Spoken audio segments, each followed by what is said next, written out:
So the average cost that was based on 44 hours a week of home care, in-home care. But if you need 24-hour care, the costs can escalate really quickly. Estimates are sometimes $25,000 a month and more.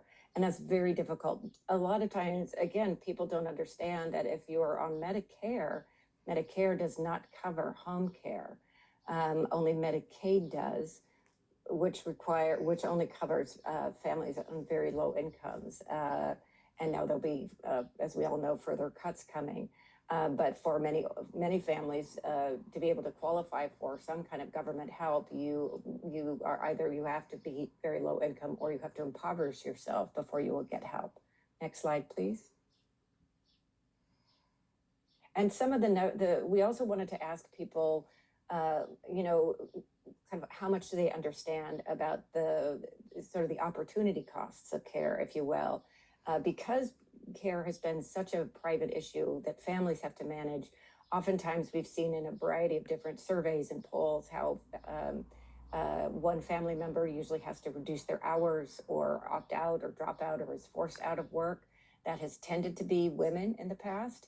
And so we asked, well, how much do you think that person who's forced to leave the workforce loses in foregone income, in Social Security, and retirement savings?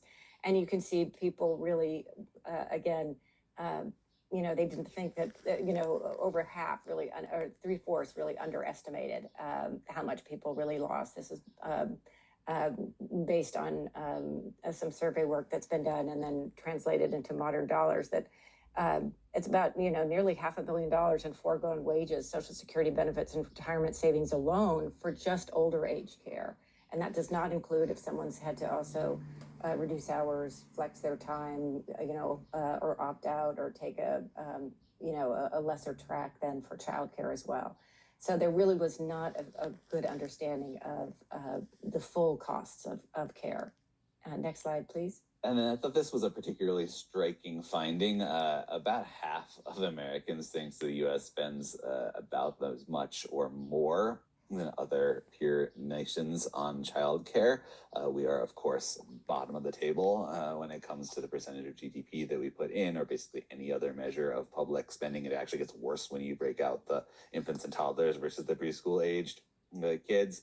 So that, again, just shows there, even the intuition of many, many Americans is that the public spending is happening, when in fact it's not. So if you want to go to the next slide. Great. And so we're going to shift now to talk more about this the responsibility disconnect. And so, Bridget, do you want